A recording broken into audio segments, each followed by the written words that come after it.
New Thought Media Network. We are a global broadcast network of positive music, media, and entertainment, inspiring humanity's evolution along the journey of enlightenment and creating a world of love, peace, empowerment, and prosperity for all. New Thought Media Network. Positively inspiring. Welcome to Ministers Talking a weekly program where Rev Brz and Rev Z and their guests chat about current affairs, world events, spiritual principles, and any old they want to talk about. Based on the New Thought philosophy and ancient wisdoms, Ministers Talking shares a visionary perspective of the evolving spiral called spiritual living. Join us each week as we explore the emerging paradigm of life on planet Earth and beyond.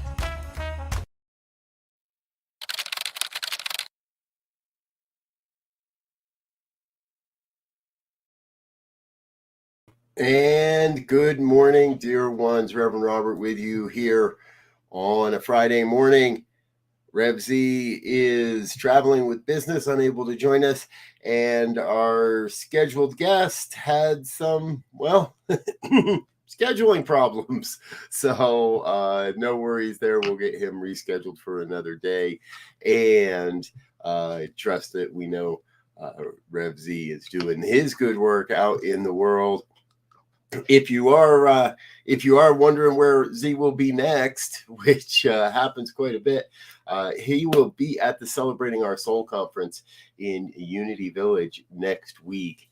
There's still tickets available for that if you're interested. All right, welcome to Ministers Talking Shit. We're going to be here for a half an hour.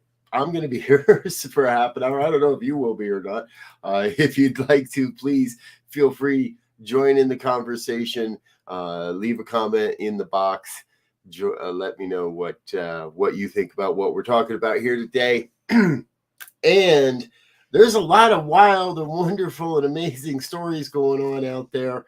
One of the ones that caught my eye overnight, China is not happy with Nancy Pelosi.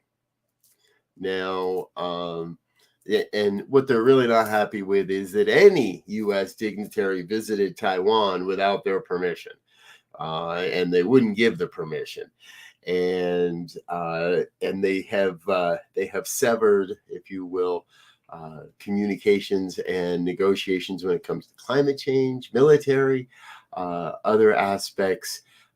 They're very, very upset and have, for the first time in decades, crossed the dividing line between Taiwan and mainland China in the military in the Strait of Taiwan. There's a dividing line between the two, and China has crossed that line with military ships.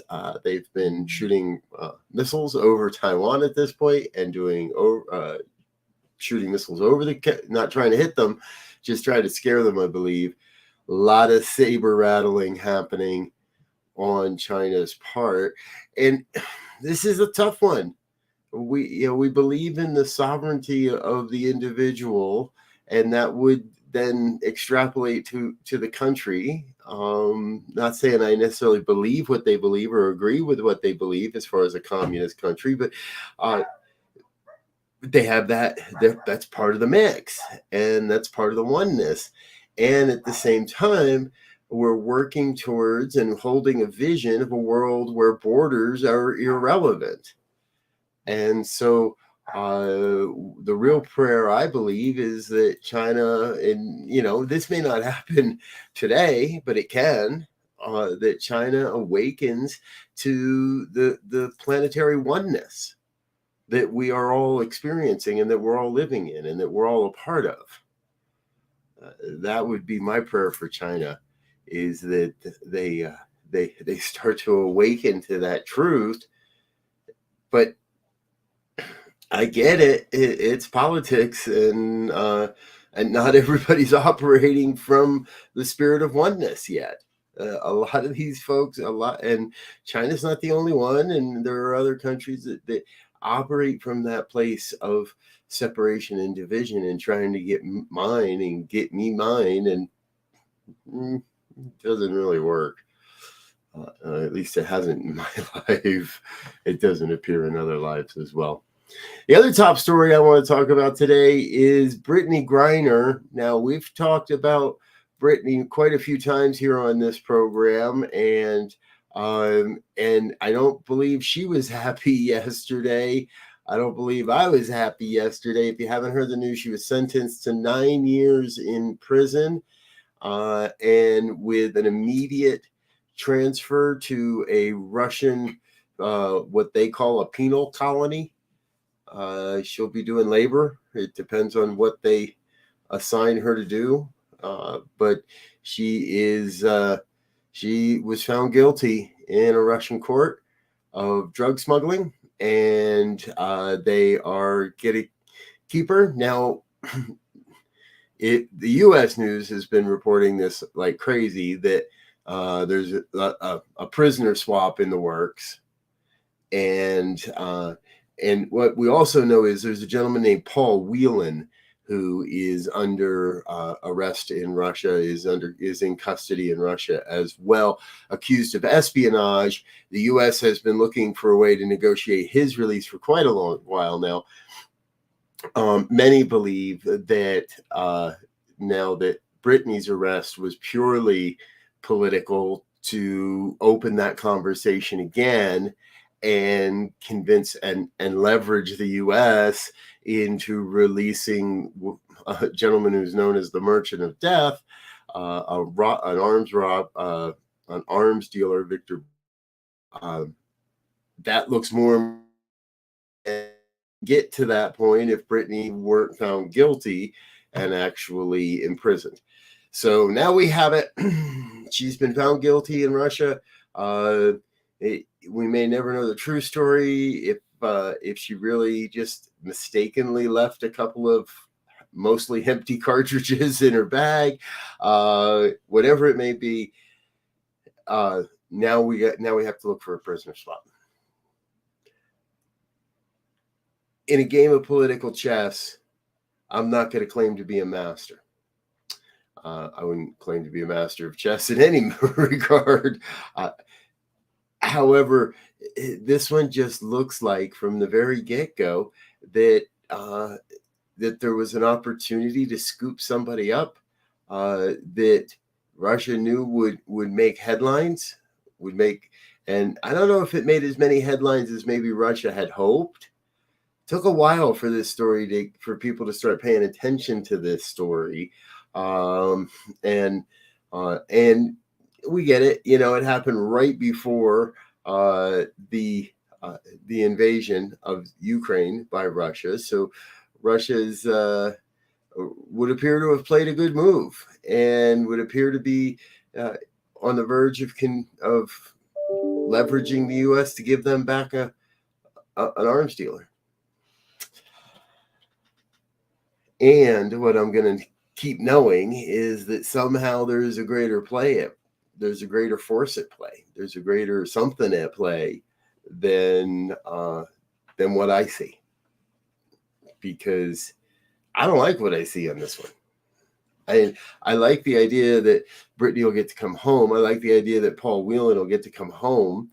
I do like the idea that we won't have to pay to keep an arms dealer alive in our prison system, and perhaps there's a new and emerging way to deal with international criminals, with those that are content on breaking laws across borders or using the borders to hide themselves.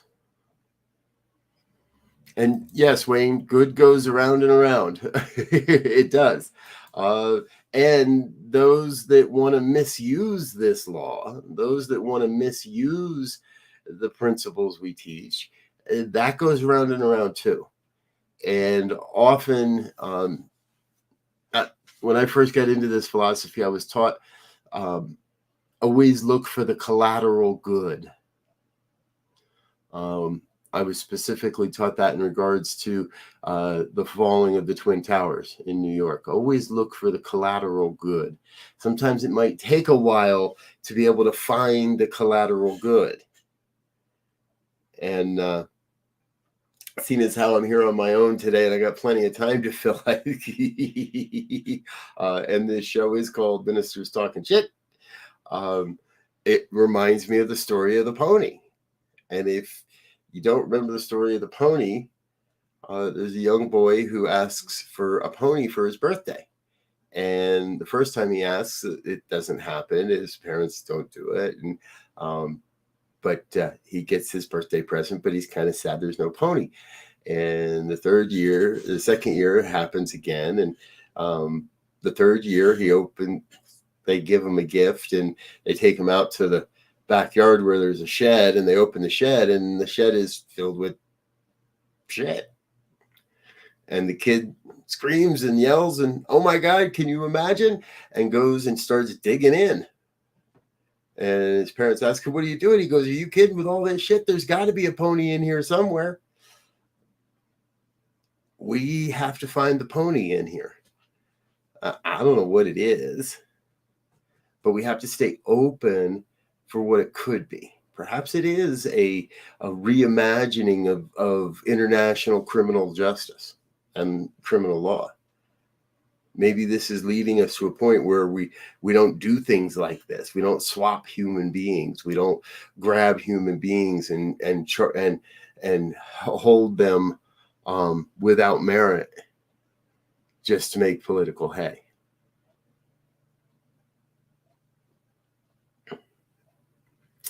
I told the pony joke and then said political hay. Don't get pony jokes without hay. See, folks, I definitely work better when I have support. When I've been working in a team than when I just have to work alone. All right. Hey, one of the other things I want to talk about today, because there's two stories in the news that I saw that made me applaud and feel like sometimes justice is served. And sometimes it's served cold, and sometimes it takes a while. As I was just saying, sometimes it takes a little while to find the collateral good. Sometimes justice takes a while to come around. And the next two stories I want to share with you are stories that I feel are right on. Yeah. Alex Jones was ordered to pay $4 million in compensatory. This is interesting. We're going to learn a little bit about the law if you don't know. These are compensatory damages, different than punitive damages. He's still liable or still eligible to be charged with or be ordered to pay punitive damages on top of this. But the compensatory damages, $4 million to two different parents for lying about Sandy Hook. Now, if you don't know this, Alex Jones has made millions being a conspiratorialist, a conspiracy theorist, and often in a more right-wing perspective. And he, when the Sandy Hook shooting happened and children lost their lives, Alex used that as an opportunity to try to make money and continue to spread his agenda of conspiracy theories. And his brand of conspiracy theory was that this was all made up. It was all a lie. None of it was real. But we know that's not true. And he has now been forced to admit in court that he also knew that was not true. And now has said in court that he knows Sandy Hook was 100% real. So for me, this is one of those, we get some justice. Now, the plaintiffs in this case had also already secured a $1.5 million judgment for fines against Jones. So this means you add this up, this is now costing Jones already $5.6 million, and we haven't even gotten to the punitive stage, because this new decision this demand here now opens the door for that next stage of punitive damages. He's facing plenty of other lawsuits. This pretty much heralds the end of Alex Jones and his misinformation and the disinformation that he so readily peddled on the planet. Everyone brings value, even if that value is showing us what we don't want in the world. And society would indicate we don't want this. We don't want the lies. We don't want one of the lawyers in this case said, yes, speech is free and we have free speech, and lies cost money. At this point, it's costing Alex quite a bit for the lies that he told, and he told a lot of them. So kudos to the jury, kudos to the courts, kudos to the American justice system. It works. And having spent a week in the land of Johnny Coleman, it works if you work it, folks. Remember that. It works if you work it. We have to believe that we're moving in the direction of a world that works for all. We have to be doing the things in spite of all this other stuff that we see. In the media, I don't like vilifying the media, as we are it, and it is us, and it needs to be reformed as well. And so regardless of what the mainstream media is showing us, we want to remember that, and that's part of what this program is all about. Look at the stories that make us go, what? And remember that behind that story is a real being. And that real human has lost their way, either intentionally or unintentionally, has begun to use the laws, the universal principles that we teach, erroneously, has a misuse of the law. It doesn't mean the law doesn't work. It just means we're using it poorly and for ill-gotten reward or easy reward. Sometimes the real work is tough, but the reward for that tough work is far greater.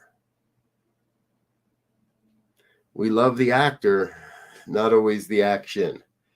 So, Mr. Jones, we pray you too awaken to your spiritual magnificence. We pray that this massive loss of money on your part is the wake-up call necessary to say, hey, I can do better. I can be a part of the change for good, instead of tearing things down and instead of trying to make money off of the people's fear. Perhaps Alex can get on board with the positive news. Perhaps Alex can get on board with the good news, with the truth, and sharing the truth with us. In another story I ran across that really, to me, is another. Now, this is kind of the same thing, only rather than a court of law telling a rich white man to pay up, this time, it's a court of law again, but it's not. This one is a little different because this is in the entertainment industry. Kevin Spacey has been ordered to pay $31 million to the producers of the program House of Cards.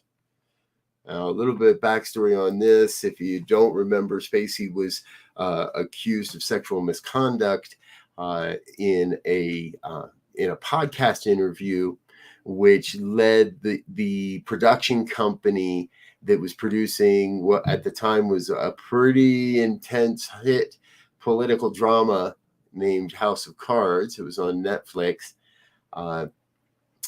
The allegation that caused their production company to do an independent inquiry that found other allegations of sexual misconduct, specifically on the set of House of Cards, led to Spacey's firing and removal from the show. That led them to cut their production run from 13 shows to 8 shows. They had to scrap work that had already been done. And now Mr. Spacey has denied allegations. He is also currently in a court battle in the UK over similar allegations. He has denied those allegations as well. And regardless of what exactly happened, a judge believes that his misconduct and his sexual misconduct directly led to the production company's loss of funds, and therefore has ordered Mr. Spacey to pay them $31 million.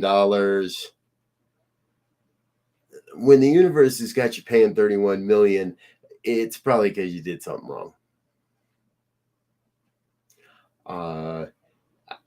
I can't see, and other allegations that have emerged all feel very, very credible. I would be more than happy to find that this man's not guilty. And my intuition tells me he is. And a strong, a powerful white man in Hollywood being brought down by sexual misconduct is not a new story. But it's a more I'm losing the word I want for it. It's happening a lot more. Let's put it that way, for sure. And we're learning the truth of more and more people that are beloved actors. I get it. He does a great job. I personally always thought and loved his acting, but cannot condone the behaviors, and therefore have to stand on the side of justice and applaud this award and applaud this judgment. I trust it will cause many others to reconsider their activities as well. See, folks, we're creating a world that works for everyone here. Whether we like it or not, that's what's happening. Once you awake, once people find that truth, then everything that is unlike that truth has to fall away. And the behaviors of people like Alex Jones and the behaviors of people like Kevin Spacey are things that have to fall away. We cannot abide in these behaviors any longer. And the only way we do remove those behaviors is by standing up and making a statement and saying, no more. And I had this conversation recently on another program. There is this famous line, right, to be for something and against nothing. I think that it isn't that we are not against things like sexual misconduct and pedophilia and other game changers, murder, genocide. Those are strong no's. It's to be for something and against the nothingness, to be against the no thing, the thing that is not the truth, the thing that is not, the things that are not building us up and moving us forward as a species, as a being, as humans. So to be for something, absolutely. To be for peace, to be for equity, to be for white men keeping their hands to themselves, to be for not lying to the American public just for money,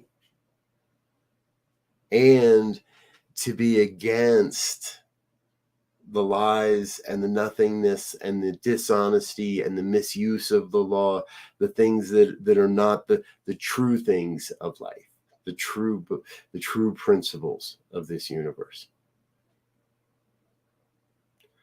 I think it's very important now more than ever for all of us to take a stand. And if you listen to me at all, you hear this again and again and again. No matter what it is, it's time to start taking action. It's time to do with peace, with love, with compassion, from an open heart, from a sense of oneness. It is now time to actualize this belief, to activate this belief in the world of human conditions, in the world of human experience, in a way that provides everyone an opportunity to awaken to a greater sense of themselves, to their own spiritual magnificence, if you will, but more importantly, allows everyone to take the stand and move in the direction of oneness, of building a world that works for all. And that means it happens one heartbeat at a time, one soul, one person at a time.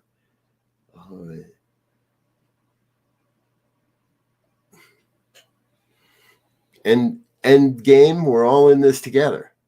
We're not in the same boat, because some have different means and some have different opportunities, but we are all in the same ocean. And it's an ocean of love. Some of you might hear that lyric. It's an ocean of love. And together, we can do this. Together, we can have it all. But the more we want to divide ourselves, the more that we believe there is a division between ourselves and the Chinese, between ourselves and those of color, between ourselves and whoever the other is.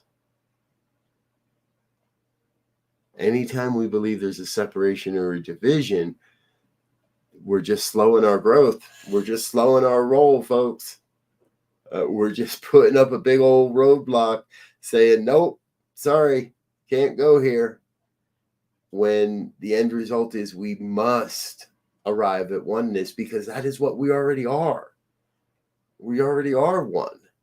We just have to arrive at the recognition and the acceptance of it. We have to arrive at a place where we don't question that. We have to arrive at a place where we're not afraid to tell everybody we know that that's the truth. Now, pretty sure if you're watching this program, you've arrived, or you're arriving. If you're still watching at this point, you've arrived.